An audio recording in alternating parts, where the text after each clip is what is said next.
I'm Andy Serwer. That's Senator Mark Warner, by the way, for those of you who don't know. Senator, welcome. Great to see you. Andy. So I want to start off by talking about the news this morning in Virginia, in the great state of Virginia, and that is that, holy smokes, Amazon has announced that Crystal City is going to be one of the HQ2s. Mm-hmm. And I've been following you here on Twitter, Senator, and thank you for following me on Twitter as well. You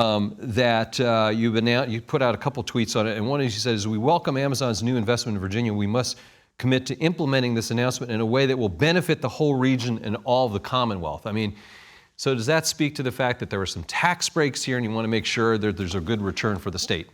Absolutely. And this process is probably the most unique kind of economic development where the whole country was chasing it. I remember in my days as governor, putting these packages together.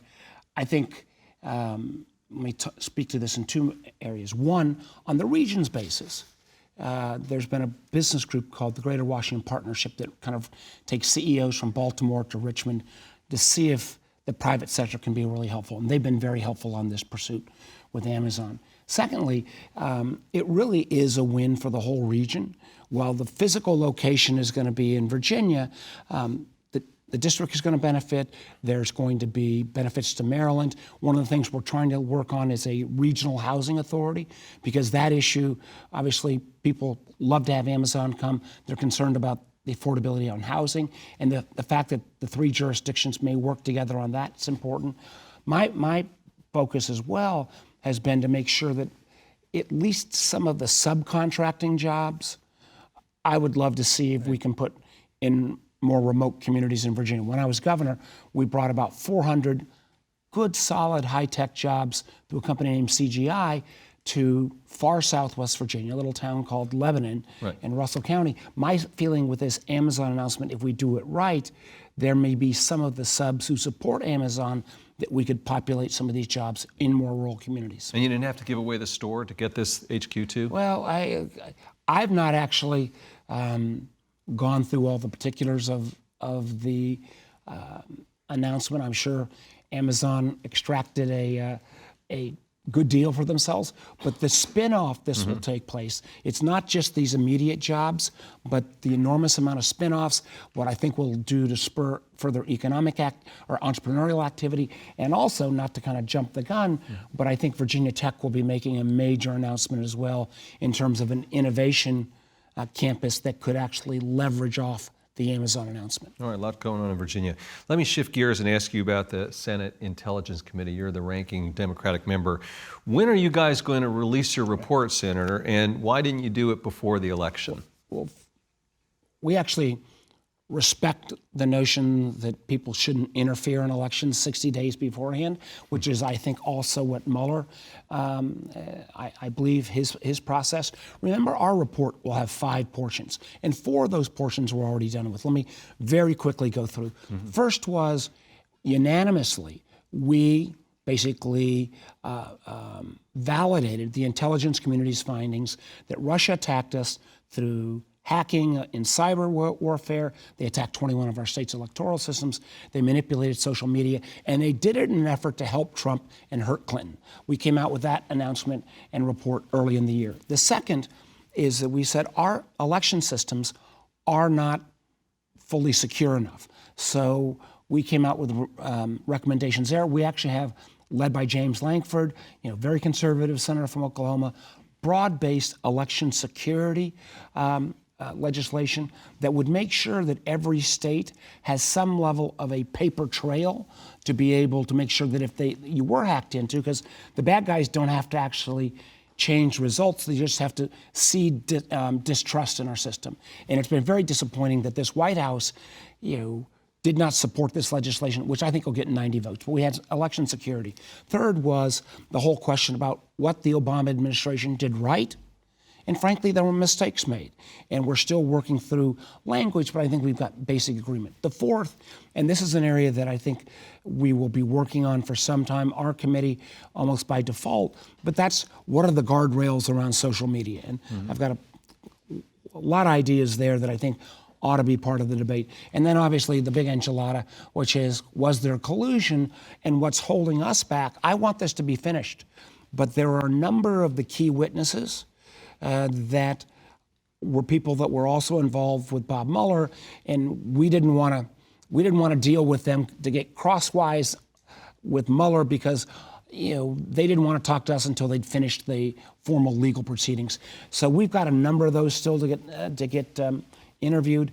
My hope is, towards the end of the year, we can, continue to try to make progress. No guaranteed date, because almost every time we've gone down one of these paths, you go down thinking it's meeting X, and then it feels like I'm on one of those crime TV shows where you've got the lines going in every direction. Yeah. Every incident led to other stories to be disclosed shortly, hopefully. Well, there is a lot to unpack there. I want to loop back, but let me just ask about witnesses you talked about.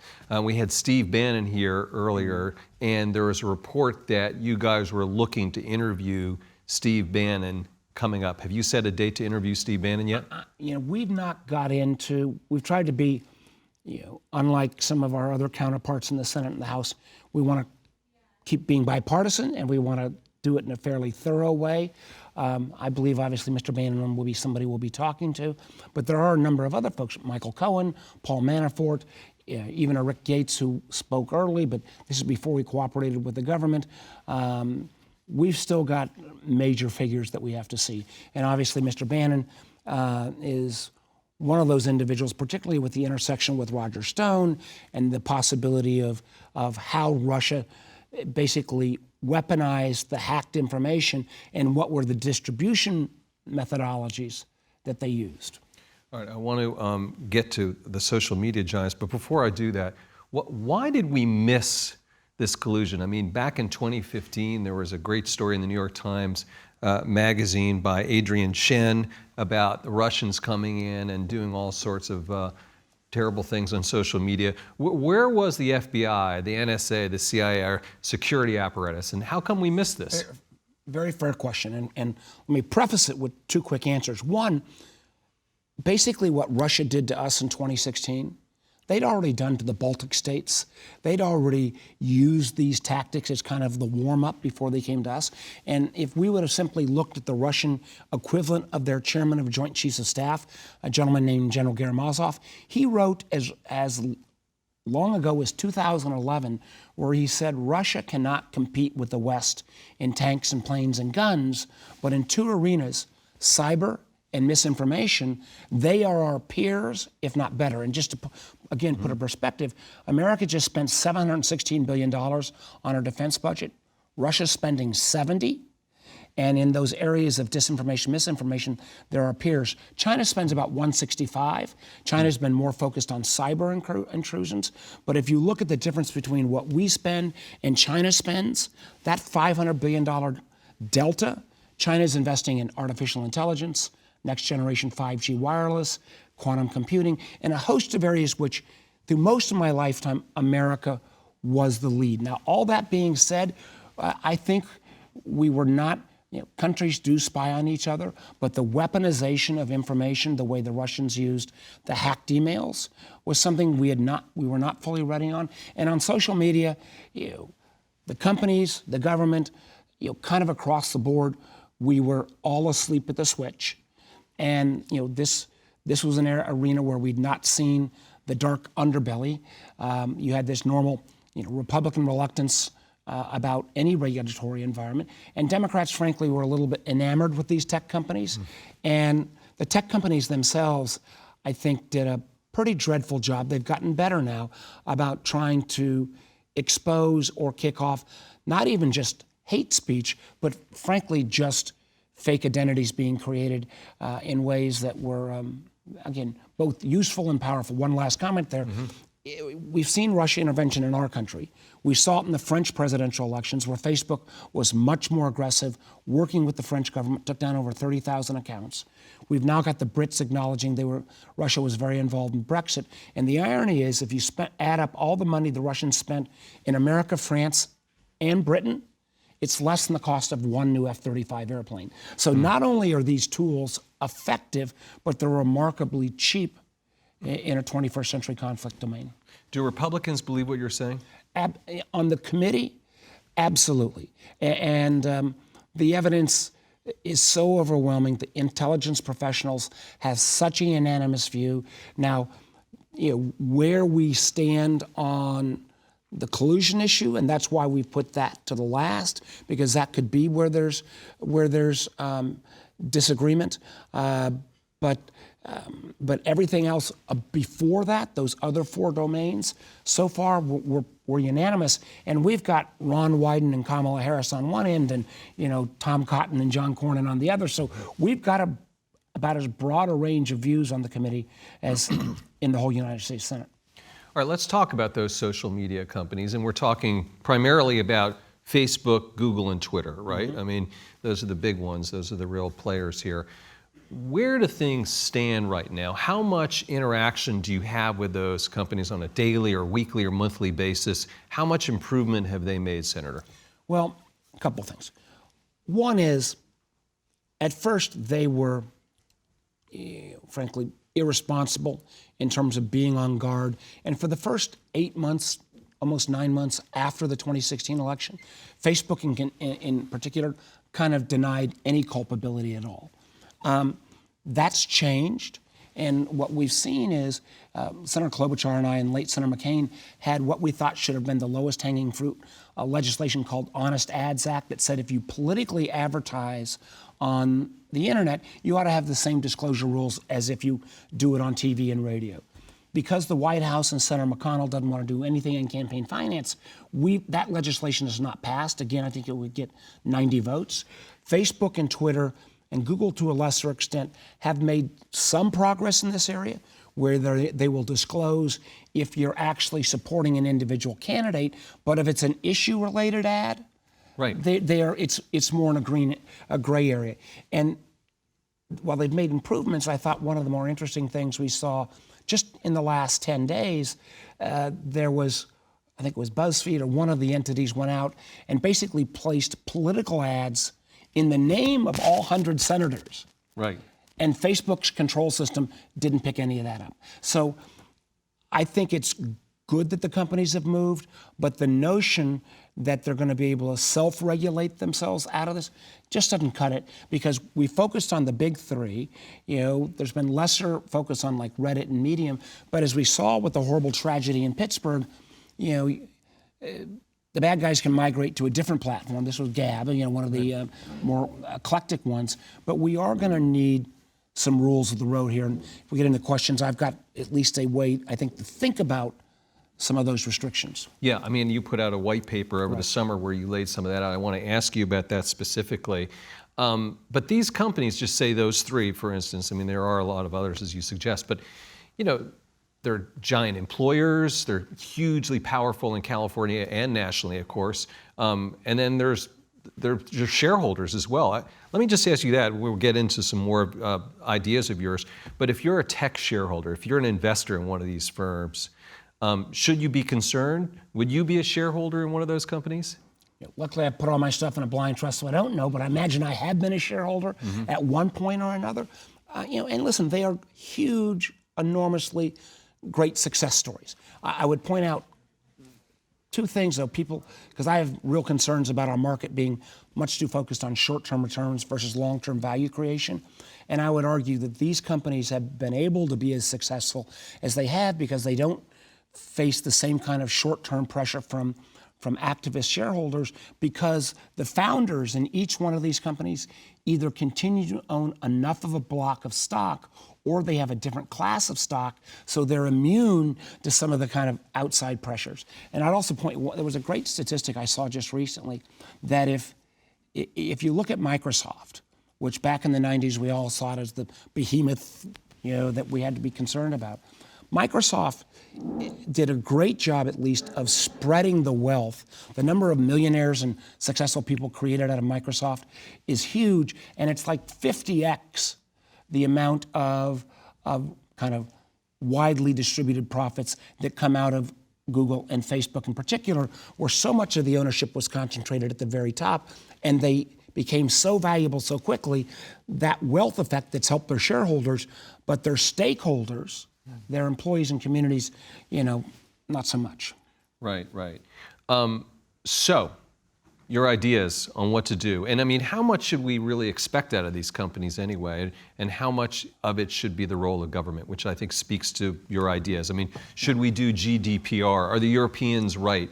All those remedies. Let's first of all acknowledge, and I'll be the first, as somebody who spent longer as an entrepreneur and a tech guy than I have in business.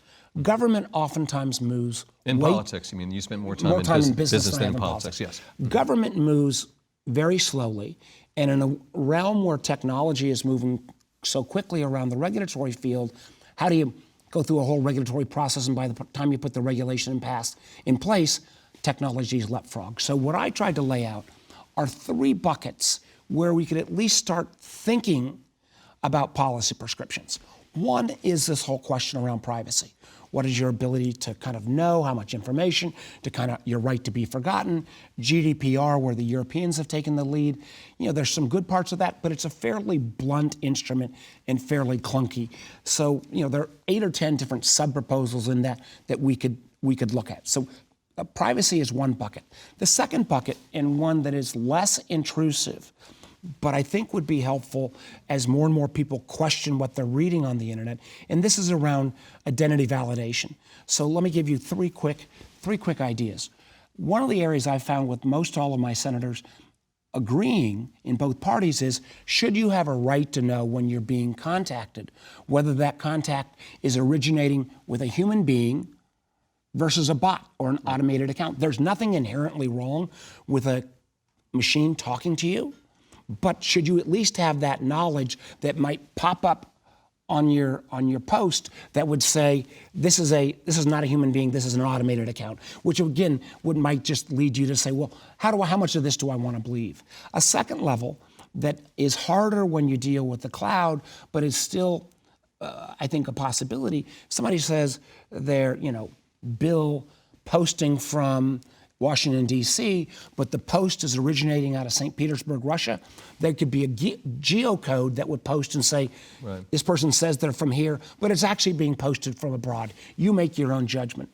And then there are certain third, and this goes further, and frankly was the original premise around Facebook, that it's a community of known individuals that really go to identity validation, so that because people love the internet with this kind of unfettered anonymity, but when that anonymity allows you to promote hate speech or allows you to, frankly, manipulate the web, there ought to be a discussion here around validation. And there are countries like Estonia, which had so much Russian interference that they basically decided they were not going to be able to have an anonymous web anymore. You had to be able to put some marker on you so that you would know you were actually an Estonian citizenship. Right, well then do we get too much like China? Well, you get too much like, there's the one end is the China, where they listen in, but there's identity validation that wouldn't have to mean actually spying. Let me put to the third category, where I actually think there's